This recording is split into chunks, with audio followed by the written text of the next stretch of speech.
우리나라 사람들은 자녀 교육의 열의가 대단합니다. 그 열의가 얼마나 대단하냐면 세계 1위라고 합니다. 그만큼 자녀 교육에 세계 1위로 만큼 열의가 강한 나라, 이 나라가 우리나라인 것이죠.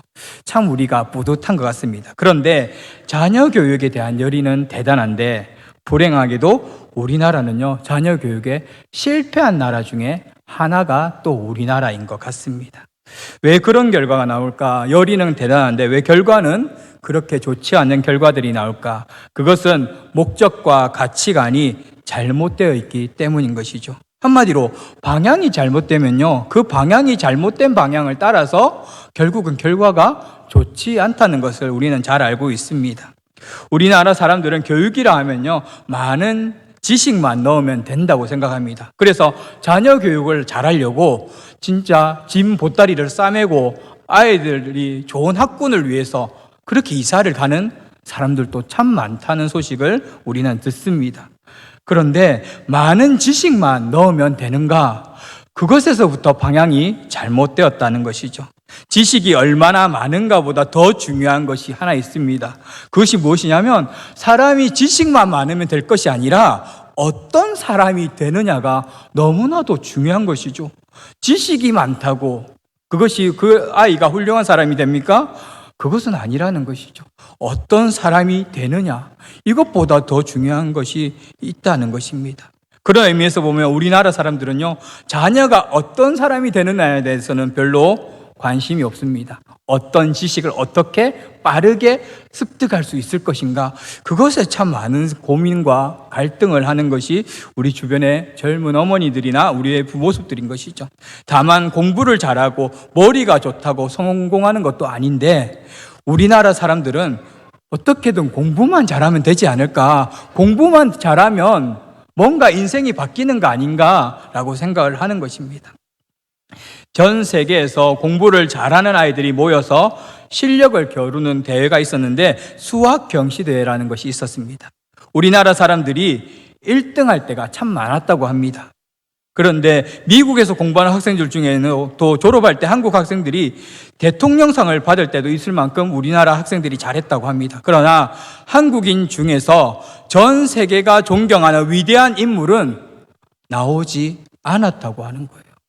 아무리 공부를 잘하고 아무리 수학 경시대회에서 1등을 하고 전 세계에서 1등을 해도 좋은 사람들, 훌륭한 사람들, 위대한 사람들은 나오지 않았다고 합니다. 그 이유가 무엇일까요?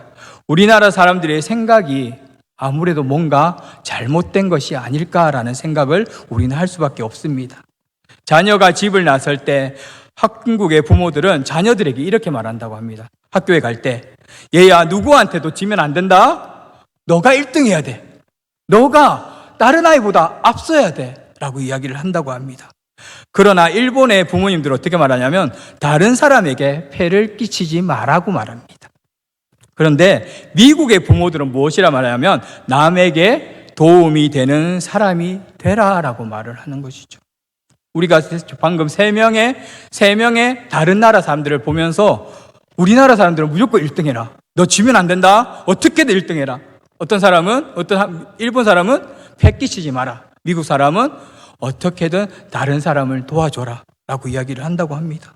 이것만 보아도요, 이 세상의 사람이 크게 세 종류로 나누어질 수 있다는 것을 우리는 알 수 있죠. 첫 번째는 무엇입니까? 꼭 필요한 사람이 이라고 하는 것이죠. 이런 사람은 남에게 항상 도움과 유익을 주기 때문에 어디를 가든지 환영을 받습니다. 이런 사람만 있으면요, 분위기는 참 좋아질 것입니다. 둘째, 있으나 마나한 사람입니다. 이런 사람은요, 남에게 관심도 없고 자기 할 일만 하면 된다고 생각하는 사람인 것이죠. 세 번째는 필요 없는 사람입니다. 남에게 해를 끼쳐서 어디를 가든지 환영받지 못하고 오히려 배척당하는 이 세 명의 분류의 사람들이 세상에 살아간다고 합니다. 그렇다면 교육의 목적은 무엇일까요? 남에게 도움을 주고 유익을 주는 사람으로 만드는 데 있지 않겠습니까? 이 앞에 세 명의 종류의 분류의 사람들을 봤을 때 꼭 필요한 사람, 있으나 마나한 사람, 필요 없는 사람, 어느 사람이 되기를 원합니까? 우리 성도님들 아마 자녀들이 그리고 내가 꼭 필요한 사람이 됐으면 좋겠다라고 생각할 것입니다. 남에게 도움을 주고 유익을 주는 사람이 되어야 되는 것이 교육의 목적인 것이죠. 세계 최고의 대학인 하버드 대학교에서 학생들을 선발할 때 고등학교의 점수를 보지 않는다고 합니다. 고등학교 점수를 안 보고 어떻게 대학을 뽑지라고 생각할 수 있는데, 학생에게 무엇을 보냐면 가능성을 본다고 합니다. 이 학생이 얼마나 가능성이 있는가. 그렇게 학생을 선발하면서 학생들 간의 성적 차이가 크기 때문에 1학년 때부터 무엇을 다 하냐면 다시 기초를 쌓는다고 합니다. 하버드 대학교, 그 명문 대학교가 어떠한 사람들, 훌륭한 사람, 성적 좋은 사람들만 뽑아놓은 거면 그렇게 기초를 할 필요가 없는데, 여러 그렇게 가능성이 있는 사람들을 뽑다 보니까 기초부터 가르친다고 합니다. 지식과 성적은 얼마든지 올릴 수 있지만 미래의 세계와 민족을 위해서 얼마나 봉사하고 큰 일을 할 수 있는가에 대한 가능성이 너무나도 중요하기 때문에 공부 잘하는 학생, 그런 학생을 뽑는 것이 아니라 이 학생이 얼마나 가능성이 있는가, 얼마나 훌륭한 사람으로 성장할 수 있는가, 자질부터 본다는 것이죠. 그런데 이와 반대로 미국 텍사스주의 휴스턴 경찰국에서는 못된 자녀를 만드는 10가지 방법도 이렇게 소개를 했는데, 내용은 못된 자녀가 되려면 어떻게 돼야 되는가, 우리 성도님들 한번 이렇게 들어보시면서 나는 그런 자녀를 키우고 있지 않는가 한번 생각을 해보셨으면 좋겠습니다. 못된 자녀가 되는 10가지 방법. 첫 번째는 아주 어려서부터 자녀가 갖고 싶어하는 것들 무조건 다 사줘라. 그러면 그 아이는 세상의 모든 것이 다 자기 것이라고 될 수 있다고 착각하면서 자랄 것이다. 둘째, 자녀가 나쁜 말을 하면 그냥 웃어 넘겨라. 그러면 자기가 재치 있는 아이인 줄 알고 더욱 악한 말을 하게 될 것이다. 셋째, 신앙적으로 도덕적으로 교육하거나 훈련시키지 말고 스스로 알아서 하게 내버려두라. 그러면 고상함은 사라지고 동물적 본능만 남게 될 것이다. 넷째, 잘못된 품행을 책망하지 말고 그냥 둬라. 그러면 자동차를 훔치고 교도소에 갇히고 사회의 책망을 받을 것이다. 다섯째, 자녀가 정돈하지 않은 이불, 옷, 신발 등을 정리해 주어라. 그러면 자기의 책임을 다른 사람에게 미룰 것이다. 여섯째, 텔레비전 프로그램이나 책, 그림 등 어떤 것이든 마음대로 보게 해라. 그러면 아이의 마음은 쓰레기통이 될 것이다. 일곱째, 자녀들 앞에서 자주 싸워라. 그러면 다음에 그들의 가정도 깨어질 것이다. 여덟째, 용돈도 달라고 하는 대로 얼마든지 줘라. 그러면 살아가는 동안 쉽게 부패하고 타락하는 길을 나서게 될 것이다. 아홉째, 먹고 싶다는 거 다 사주고, 그리고 마시고 싶다는 거 다 마시게 하고, 그리고 좋아하는 거 무조건 다 해줘라. 그러면 한 번만 거절을 당해도 낙심하고 극단적인 행동을 하게 될 것이다. 열째, 자녀가 교사나 경찰, 성직자의 의견과 대립할 때는 언제나 아이 편이 되어 주어라. 그러면 건전한 사회가 모두 아이의 적이 될 것이다. 우리가 10가지를 들으면서 참 쉽게 키웠다가는, 참 그냥 해달라는 대로 다 해줬다가는 아이 망치기 딱 쉽겠다라는 생각이 들죠.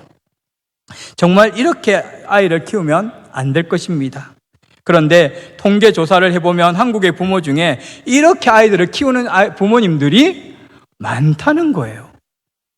정말 안타까움이 있을 수밖에 없습니다. 아이가 선생님의 말을 듣지 않는다고, 선생이 때렸다고 학부모가 선생을 때리는 시대, 그 시대를 우리가 지금 살아가고 있지 않습니까? 어디서 매스컴에서 부모가 선생을 때린대. 그리고 요즘에 선생이 너무나도 힘들대. 그런 말을 저도 참 많이 들었던 것 같아요. 그렇게 자라서 사람 노릇을 제대로 할 수 있을까, 아이들이?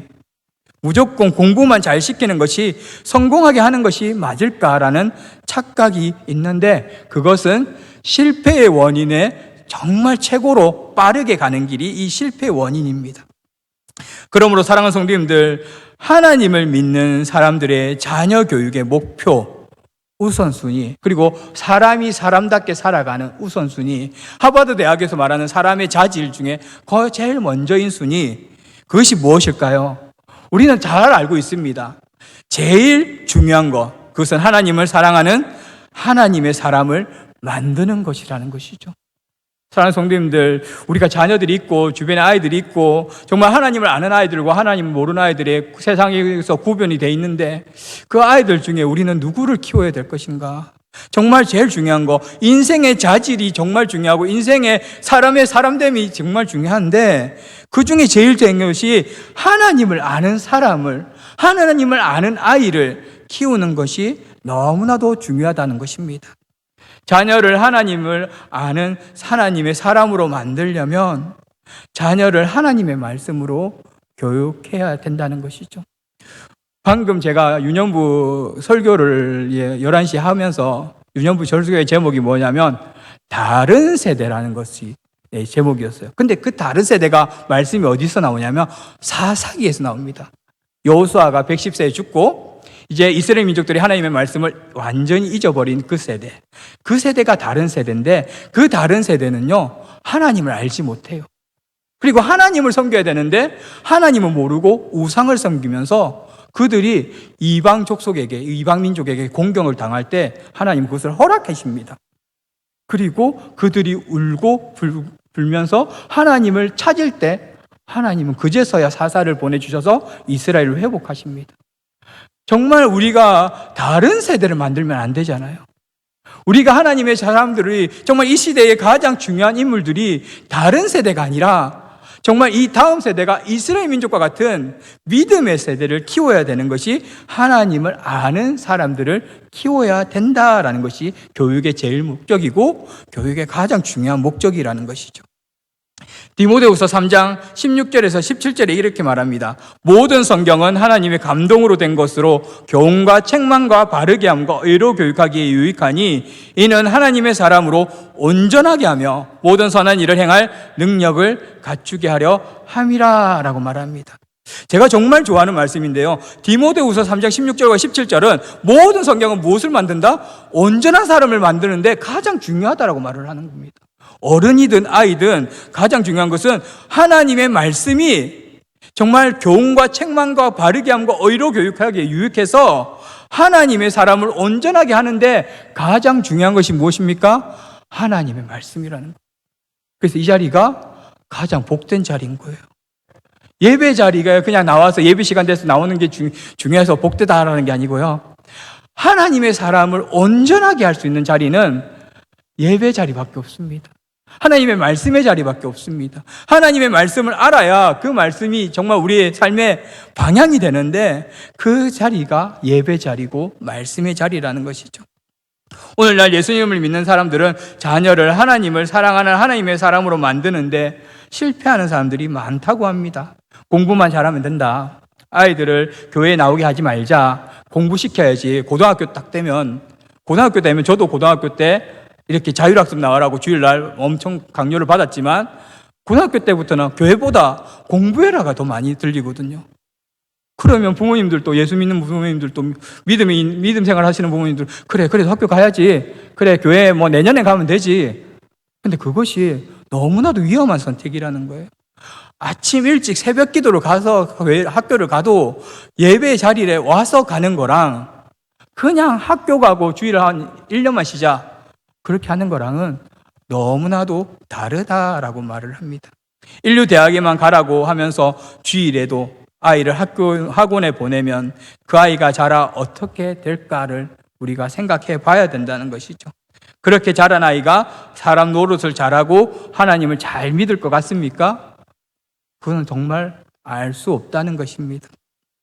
모든 축복은 하나님으로부터 옵니다. 자기 노력으로 성공하고 축복받는다면 이 세상에 성공하지 못할 사람은 아무도 없을 것입니다. 그러나 그 축복은 사람의 노력으로 오는 것이 아니라 하나님의 허락하심으로 온다는 거예요. 하나님의 축복하심으로 온다는 것입니다. 그리고 절대 주권은 하나님의 손에 있다는 것입니다. 우리가 아무리 열심히 하고요, 우리가 아무리 최선을 다해도요, 하나님이 허락하셔야 열어주셔야 되는 거고, 하나님이 막으시면 사람의 힘으로 하나님을 대항할 수가 없다는 것이죠. 우리가 아무리 최선을 다하고 우리가 아무리 머리가 뛰어난들 하나님보다 머리가 뛰어나지 않고, 우리가 아무리 능력이 좋은들 하나님이 이 세상을 주관하심보다 뛰어나지 않고, 우리가 하나님과 비교해서 나은 게 하나도 없다는 것이 우리가 살아가면서 많이 느끼지 않습니까? 절대주권, 이것은 하나님의 손에 있다는 것입니다. 어떤 청년이 암으로 죽어가고 있습니다. 집안 식구들과 의사가 지켜보고 있습니다. 그의 아버지는 눈물을 흘리면서 아들의 이마에 흐르는 땀을 닦아주면서 이때 아들이 아버지의 손을 잡고 말을 합니다. 아버지 감사합니다. 아버지께서는 그토록 열심히 가르쳐 주셨기 때문에 대학 졸업반이 되었습니다. 다 아버지의 은혜입니다. 얼마의 시간이 지난 후에 아들이 힘겹게 또 다시 말을 합니다. 아버지 고맙습니다. 제가 어린 시절 강가에서 놀다가 물에 빠졌을 때 아버지가 건져주셨죠. 그리고 4년 전에 대학에 학교 갔을 때 아버지 어머니는 저를 얼싸안고 기뻐해 주셨습니다. 모든 것이 눈에 선합니다. 감사합니다. 라고 이야기합니다. 그런데 이제는 정말 자신이 이제 세상을 떠날 때가 얼마 되지 않았는지 아버지에게 이렇게 말을 해요. 아버지, 그런데 왜 저에게 죽음에 대해서는 말씀하지 않았습니까? 나에게 좋은 것을 주셨고 나에게 모든 것을 채워주셨는데 왜 나에게 죽음에 대해서는 이야기를 하지 않았습니까? 하나님과 예수님 그리고 하늘나라에 대해서 왜 한 번도 말씀해 주지 않았습니까? 이제는 하늘나라를 가려고 하니까 두렵습니다. 이제는 이 세상을 떠나려고 하니까 왜 나에게 말을 해주시는지 않았는지 안타깝고 눈이 감기가 두렵습니다 라고 했답니다. 예수님을 믿는 부모라면 그저 인류대학에 가는 것이 최선이 아니라는 거예요. 자녀를 키우다 보면 정말 예수님에 대해서 한 번도 어쩔 때는 얘기해 주지 못할 우리의 모습들을 보면 안 된다는 것입니다. 믿음 없이 살다가 갑자기 죽게 되니 얼마나 두려울까요? 이런 부모가 주님 앞에 어떤 모습으로 서겠습니까? 자식을 지옥에 보낸 부모가 어떤 모습으로 서겠습니까? 생명의 말씀, 복음을 자녀에게 가르치는 것이 부모의 가장 큰 의무임을 우리는 기억해야 될 줄 믿습니다. 이처럼 중요한 것을 가르치는 부모가 되어야 되는 것입니다. 우리가 잘 아는 정말 우리의 본을 보이는 나라 중에 하나가 있는데 우리가 잘 아는 나라가 하나 있습니다. 이 나라가 이스라엘이죠. 미국 인구의 3%가 유대인.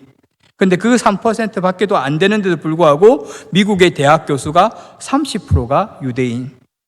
그리고 전 세계의 노벨상 수상자가 25%가 유대인. 이런 정말 미국의 3%밖에 안 되는 사람들이 결국은 많은 교수와 노벨 수상자를 하고 있다는 거. 무슨 비결일까요? 미국의 3%밖에 안 되는 이 사람들이 어떻게 하면 이렇게 많이 나올까? 유대인들이 이렇게 뛰어난 비결이 있다면 그것은 자녀가 어릴 때부터 하나님의 말씀을 가르쳐 주기 때문입니다.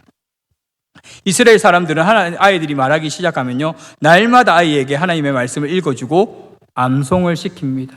저는 그런 의미에서 우리 어하나 아이들이 참 귀한 것 같아요.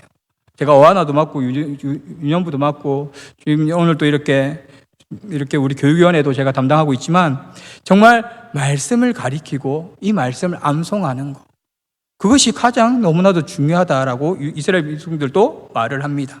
이스라엘 백성들에게 가장 중요한 신앙교육의 장소가 가정입니다. 그리고 부모가 가장 훌륭한 신앙교육 전문가입니다. 이스라엘 사람들이 자녀들을 교육할 때 제일 먼저 교육하는 것이 오늘 본문 말씀이에요. 그래서 오늘 본문 말씀이 참 중요한데요. 이스라엘아 들으라 라고 시작을 합니다. 여기서 들으라라는 말이 우리가 많이 들어보신 세마입니다. 세마 이스라엘 아시죠? 그래서 본문 말씀을 가르치는 것을 세마 교육이라고 하는 거예요. 이스라엘 사람들은 이 말씀을 대문 밖에도 붙이고 문설주와 기둥에도 붙이고 이것을 읽게 하고 외우게 한다고 합니다. 밖에 나갔다가 집에 들어올 때 이것을 읽고 외울 뿐 아니라 이 글이 쓰여 있는 기둥에 입을 맞추고 들어온다고도 합니다. 말씀을 사랑하고요, 말씀을 암송하고요, 말씀이 자신의 삶 가운데, 그 마음 가운데 완전히 자리 잡힌 유대인들, 이스라엘 백성들이 커서는 미국의 3%밖에 안 되지만 미국의 대학 교수가 되고요, 그리고 노벨 수상자가 되고요, 그런 훌륭한 인물들로 자란다고 합니다. 그것이 말씀이에요. 우리가 잘 듣고 있는, 매주 듣고 있는 말씀이 별거 아닌 게 아니라 진짜 별거 맞습니다. 우리 자녀들 말씀으로 안 키우면 결국 아무리 훌륭한 사람, 아무리 지식이 많은 사람 되면 뭐합니까? 자질이 안 되는데 그것만큼 정말 우리가 중요한 거, 이것이 오늘 말씀이라는 것이죠. 오늘 본문 말씀 6장 7절 말씀 한번 같이 읽겠습니다. 함께 읽겠습니다. 내 자녀에게 부지런히 가르치며 내 앉았을 때든지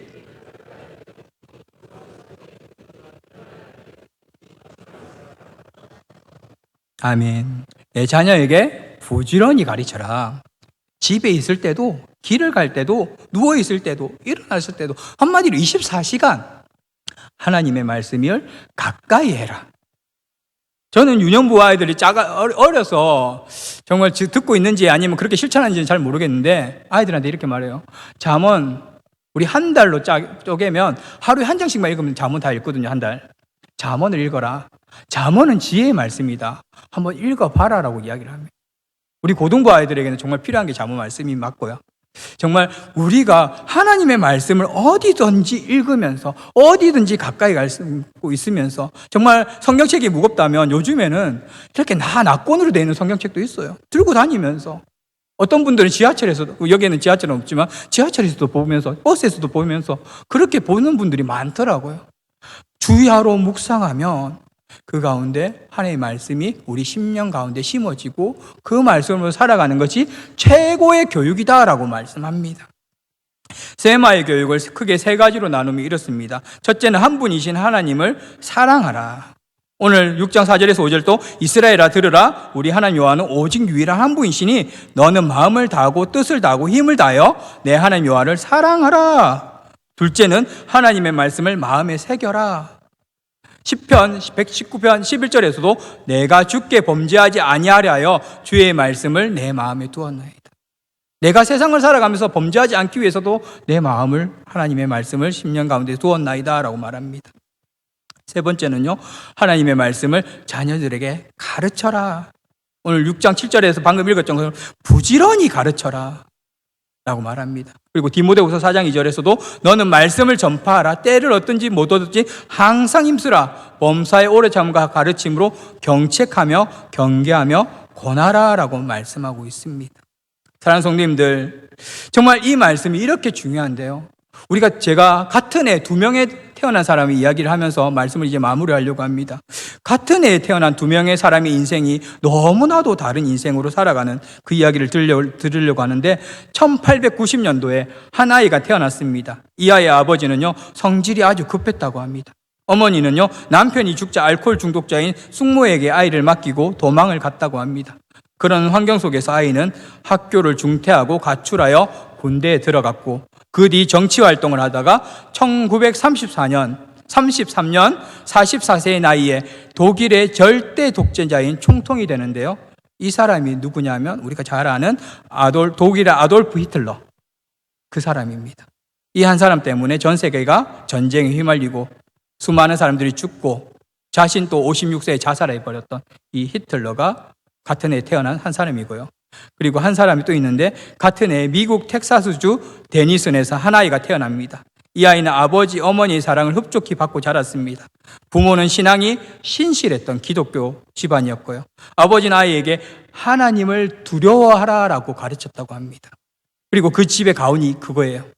가족이 모두 교회에서 적극적으로 봉사했고, 이 아이는 하루하루 하나님의 말씀으로 양육을 잘 받았습니다.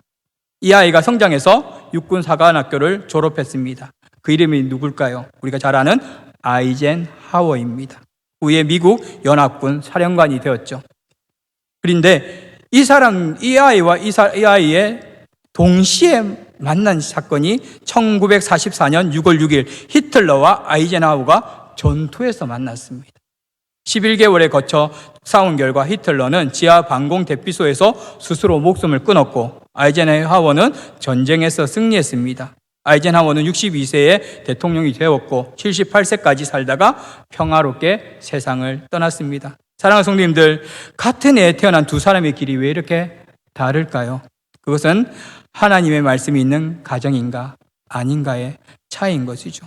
하나님을 두려워하라고 했던 가훈, 하나님에 대해서 너가 하나님을 보면서 신실하게 살아야 했던 이 가훈이 결국은 한 명은 위대한 대통령이 되고 한 명은 비참한 자살로 마무리하는 그런 모습이었다는 것입니다. 한 가정에는 하나님의 말씀이 있었지만 한 가정에는 하나님의 말씀이 없는 이 가정, 이 가정을 우리가 보면서 우리가 하나 결심해야 될 게 하나 있을 것 같습니다. 우리 가정은 어떻습니까? 우리 성도님들 가정은 어떻습니까? 우리 자녀는 하나님의 말씀으로 잘 자라고 있습니까?